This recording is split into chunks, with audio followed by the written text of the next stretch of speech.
अस्सलामुअलैकुम वरहमतुल्लाहि वबरकातुहू। Welcome to my channel. नाश के साथ पकवान में आपका स्वागत है। तो मैं आज आप लोगों के साथ आम के सीज़न की सबसे मज़ेदार और सुपर डिलीशियस हैदराबादी आम के खीर की रेसिपी शेयर कर रही हूँ। हमारी डिलीशियस रेसिपी जो कि आम की खीर बिल्कुल सुपर टेस्टी डिलीशियस दानेदार और क्रीमी बनकर रेडी हुई है।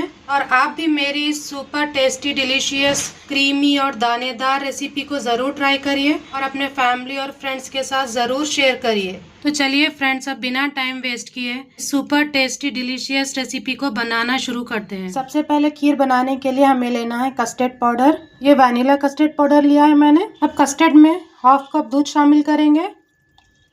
दूध के साथ कस्टर्ड को अच्छी तरह से मिक्स कर लेंगे और याद रखें दूध ठंडा लेंगे। अगर दूध गर्म लेंगे तो आप दूध में लम्स फॉर्म हो जाएंगे। ये साइड में रख लेंगे।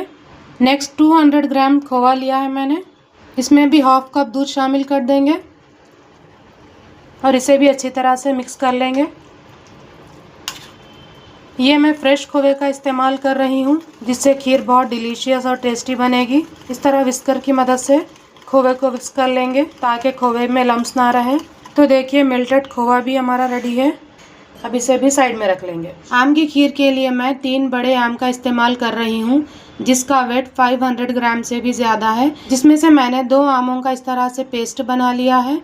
सबसे पहले आम का लेयर निकाल लिया है, उसका पल्प अलग करके पल्प को मिक्सर जार में डालकर इस तरह से पेस्ट बना लिया है। अब यहाँ पर मैं 1 टेबल स्पून चावल का इस्तेमाल भी करूँगी खीर में। इसे मैंने तकरीबन 1 घंटे के लिए भिगने के लिए रख दिया था। इसे मिक्सर जार में डालकर कनकीदार पेस्ट बना लेंगे। पेस्ट को ज़्यादा बारीक नहीं करेंगे बल्कि धड़धड़ा सा कनकीदार चावलों का पेस्ट बना लेंगे। और आम की खीर में चावल का इस्तेमाल करना बिल्कुल ऑप्शनल है। अगर आप खीर में चावल का इस्तेमाल करेंगे तो खीर बिल्कुल कनकीदार और सिल्की बनेगी। और आप चावल कौन सा भी इस्तेमाल कर सकते हैं। मैं यहाँ पर ज़ीरा राइस इस्तेमाल कर रही हूँ। अब इन चावलों को मिक्सर जार में डालकर एक कनकीदार पेस्ट रेडी कर लेंगे। इस तरह से मैंने चावलों को मिक्सर जार में डालकर कनकीदार पेस्ट तैयार कर लिया है। अब इसे भी साइड में रख लेंगे। अब नेक्स्ट 1.5 लीटर गाढ़ा दूध ले लेंगे। इसमें 1 उबाल आ चुका है। 1 उबाल आने के बाद मैंने गैस के फ्लेम को लो पर रखकर 10 मिनट तक पकाया था। तो देखिए फ्रेंड्स, दूध ऑलरेडी गाढ़ा हो चुका है। अब इसमें शामिल करेंगे 4 क्रश की हुई इलायची। अगर आपके पास इलायची का पाउडर अवेलेबल है तो आप इलायची का पाउडर भी इस्तेमाल कर सकते हैं। अब नेक्स्ट इसमें शामिल करेंगे चावल का कनकीदार पेस्ट। एक हाथ से चमचा हिलाते जाएंगे और दूसरे हाथ से शामिल करेंगे ताकि इसमें लम्स ना बने। चावल का पेस्ट शामिल करने के बाद अब इसे 5 से 8 मिनट तक लगातार पकाएंगे और चमचा हिलाते हुए पकाएंगे ताकि चावल की जो कनकी है वो अच्छी तरह से सॉफ्ट हो जाए। सॉफ्ट के साथ साथ अच्छी तरह से पक भी जाए। अब इसमें शामिल करेंगे खोवा मिक्स किया हुआ दूध। मैं यहाँ पर खोवे की क्वांटिटी ज़्यादा ले रही हूँ जो कि मैंने 250 ग्राम खोवे का इस्तेमाल किया है। 250 ग्राम खोवा है ये। अगर आप खीर में कंडेंस मिल्क का इस्तेमाल कर रहे हो तो खोवे की क्वांटिटी को कम कर दें, यानी कि 100 ग्राम खोवा काफ़ी है। उसके साथ साथ आपको 4 से 5 टेबल स्पून कंडेंस मिल्क का इस्तेमाल करना पड़ेगा। खोवा डालने के बाद 5 मिनट तक अच्छी तरह से पका लिया है मैंने खीर को। अब इसमें शामिल करेंगे 200 ग्राम शुगर। 1.5 लीटर दूध के लिए 200 ग्राम शुगर काफ़ी है। मैंने यहाँ पर 1.5 लीटर दूध में 200 ग्राम शुगर का इस्तेमाल किया है। अगर आपके पास खीर ज़्यादा मीठी पसंद हो तो आप यहाँ पर शुगर की क्वांटिटी को बढ़ा दीजिए, नहीं तो 1.5 लीटर दूध में 200 ग्राम शुगर काफ़ी है। और खीर पकने के दौरान इस तरह साइड से भी दूध की मलाई खोवा जो भी आएगा उसे भी हम किनारे से निकाल कर दूध में मिक्स करते जाएंगे। देखिए फ्रेंड्स, चावल का इस्तेमाल करने से खीर हमारी कनकीदार और फ्लेवरफुल दिखाई दे रही है। चावल भी अच्छी तरह से ट्रांसपेरेंट हो गए हैं, यानी कि अच्छी तरह से पक चुके हैं। आम की खीर में हमेशा शक्कर देखकर इस्तेमाल करेंगे क्योंकि हमको इसमें आम का पल्प भी शामिल करना है जिससे खीर और भी मीठी हो जाएगी। इसीलिए 1.5 लीटर दूध में 200 ग्राम शुगर काफ़ी है। अब गैस के फ्लेम को मीडियम पर रखकर 5 से 6 मिनट तक पकाएंगे ताकि शक्कर इसमें अच्छी तरह से घुल जाए। तो देखिए फ्रेंड्स, 5 से 6 मिनट तक मैंने इसे अच्छी तरह से पका लिया है जिससे शक्कर भी अच्छी तरह से इसमें डिज़ोल्व हो चुकी है। अब इसमें शामिल करेंगे कस्टर्ड मिक्स किया हुआ दूध। एक हाथ से कस्टर्ड को शामिल करेंगे और दूसरे हाथ से चमचा हिलाते जाएंगे। ऐसा करने से कस्टर्ड के लम्स फॉर्म नहीं होंगे इसमें। अगर आप डायरेक्ट डाल देंगे तो इसमें बड़े बड़े लम्स पैदा हो जाएंगे। कस्टर्ड शामिल करने के बाद गैस के फ्लेम को हाई पर कर लेंगे और इसे चलाते हुए 4 से 5 मिनट तक पकाएंगे ताकि दूध में कस्टर्ड अच्छी तरह से मिक्स हो जाए और खीर में गाढ़ापन आने तक पका लेंगे। ज़्यादा गाढ़ेपन की ज़रूरत नहीं है, बस हल्की सी खीर गाढ़ी हो जाए काफ़ी है, क्योंकि हमको इसमें बाद में आम का पल्प भी शामिल करना है, इसीलिए ज़्यादा गाढ़ेपन की ज़रूरत नहीं है। तो देखिए फ्रेंड्स, खीर हमारी यहाँ पर अच्छी तरह से गाढ़ी हो चुकी है, यानी कि हमको जितनी कंसिस्टेंसी में खीर चाहिए था उतनी परफेक्ट कंसिस्टेंसी आ चुकी है इसकी। अब गैस का फ्लेम बंद कर देंगे और इसे ठंडा होने के लिए रख देंगे।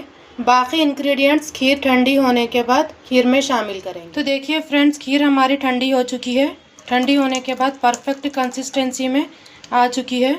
जैसी हमको कंसिस्टेंसी चाहिए था वैसी ही परफेक्ट कंसिस्टेंसी में इसमें शामिल करेंगे मैंगो पल्प। ये 2 बड़े मैंगो का पल्प है। अब इसे भी अच्छी तरह से मिक्स कर देंगे। अगर आपको कंडेंस मिल्क का इस्तेमाल करना हो तो आप इस पॉइंट पर डाल सकते हैं। मैंने यहाँ पर खोवे का ज़्यादा इस्तेमाल किया है, इसीलिए मैं कंडेंस मिल्क को स्किप कर रही हूँ। खोवे को स्किप करके कंडेंस मिल्क का भी इस्तेमाल कर सकते हैं। अब इसमें शामिल करेंगे वैनिला एसेंस। 4 से 5 खतरों को शामिल कर देंगे। वैनिला एसेंस शामिल करने से खीर बहुत खुशबूदार बनेगी। अगर आपके पास है तो आप इस्तेमाल करिए, नहीं है तो स्किप भी कर सकते हैं। इसमें शामिल करेंगे आम के पीसेस। एक बड़े आम को मैंने इस तरह से छोटे छोटे पीसेस में कट कर लिया है। आधे शामिल करेंगे और आधे बाद में यूज़ करना है। आधे आम के पीसेस को शामिल किया है मैंने, आधे गार्निशिंग के टाइम यानी कि सर्व करते वक्त शामिल करेंगे। अब इसमें शामिल करेंगे थोड़े से चॉप किए हुए नट्स, जिसमें मैंने बादाम और काजू को इस्तेमाल किया है। आप चाहे तो इसके अलावा दूसरे ड्राई फ्रूट्स का भी इस्तेमाल कर सकते हैं। नट्स को भी आधे शामिल करेंगे और आधे बाद में गार्निशिंग के टाइम में इस्तेमाल करना है। नट्स डालने के बाद फिर एक बार इसे अच्छी तरह से मिक्स कर देंगे। और यहाँ पर मैं एक टिप शेयर कर रही हूँ, आम के पीसेस को आप खीर अच्छी तरह से ठंडी होने के बाद डालेंगे। अगर आप गरम खीर में आम के पीसेस को डालेंगे तो खीर फट जाएगी। और आम के पीसेस की क्वांटिटी को आप यहाँ पर बढ़ा भी सकते हैं। अगर आम के पीसेस को इस तरह से खीर में शामिल करेंगे तो खीर खाते वक्त और भी मज़ा आएगा आम के जंक्स का।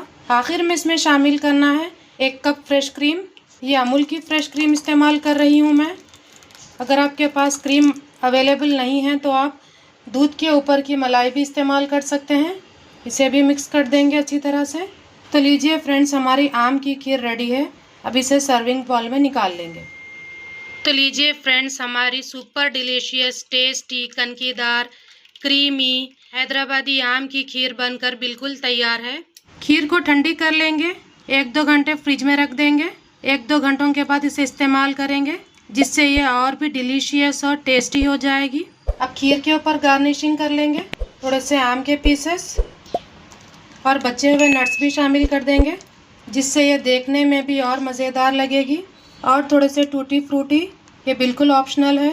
तो देखिए फ्रेंड्स, आम की खीर जो कि बिल्कुल कम से कम टाइम में और कम से कम इंग्रेडिएंट्स में बनने वाली डिलीशियस रेसिपी को इस आम के सीज़न में ज़रूर बनाइए और मुझे कमेंट करिए कि आपको मेरी ये रेसिपी कैसी लगी। और साथ ही साथ मेरा चैनल नाज के साथ पकवान को लाइक करिए, कमेंट करिए, शेयर करिए, सब्सक्राइब करना बिल्कुल ना भूलें। इंशाअल्लाह फिर मिलेंगे नई रेसिपी के साथ। दुआओं में याद रखिए। अल्लाह हाफिज़।